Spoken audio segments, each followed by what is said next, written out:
हे बघा मैत्रिणींनो, आता आपण एक रेसिपी करणार आहोत. त्याचं नाव फुलोरा आहे. फुलोहरा. आता बघा मी ती कशी करते. तर त्याचं साहित्य बघा. पहिल्यांदा हा भात शिजवून घेतला, मग नंतर शेंगदाणे आणि काळी मिरी घेतली 5-6, लाल मिरची घ्यायची, सुकी लाल मिरची घेतली तरी चालते. काळी मिरी भात बघून घ्यायचं. मी 4-5च घेतले. आणि हे तीळपूड आहे, आणि हे हळद, मीठ, जिरेपूड आणि जिरं मोहरी, आणि हा आहे चिंचेचा कोळ. आणि हे बघा ह्याच्यात गूळ पण आहे थोडासा. तुम्हाला जसं गोड पाहिजे तसं गूळ टाकायचं त्याच्यामध्ये. आणि हे बघा आता इकडे तेल तापायला ठेवलं. ह्याच्यामध्ये आपण टाकू आता जिरं मोहरी. जिरं मोहरी तडतड करायला लागली की ह्याच्यामध्ये आपण टाकू आता हे मिरच्या, शेंगदाणे,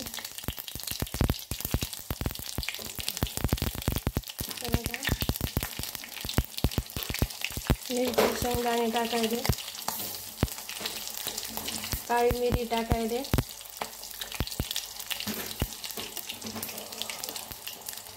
हे बघा ह्याच्यामध्ये मिरची, शेंगदाणे, काळी मिरी टाकली. त्याच्याला थोडंसं फ्राय होऊ द्यायचं. हे बघा ह्याच्यामध्ये टाकते आता हळद, मीठ, जिरेपूड.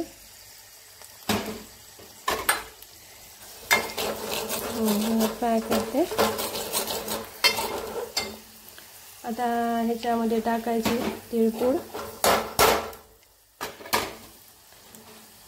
तिळाची पूड टाकते आता ह्याच्यामध्ये.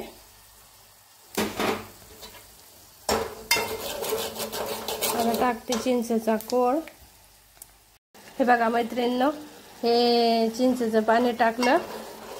आता हे काही चिंचेचं पाणी शिजायला याच्यामध्ये सगळं टाकलं. जिरेपूड, तिळपूड, मीठ, गूळ पण टाकलं याच्यामध्ये, कारण गुळाचं प्रमाण कमी जास्त बी होऊ शकते. आणि आपण गूळ टाकल्यामुळे मीठ जास्त बी झालं तर त्याचं बॅलन्स बरोबर होते. आणि हे बघा हा आता चिंचेचा कोळ असा घट्ट झाला. आता हा आपण भातात टाकूया.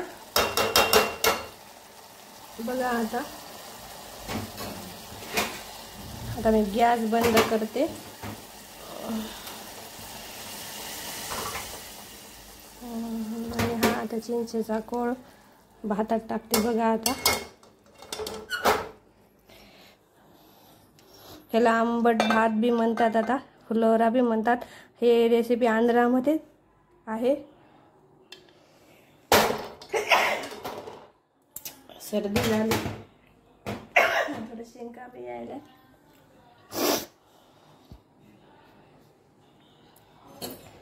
हे बघा हे भातात टाकला. आता हे भाताचा कलर बघा.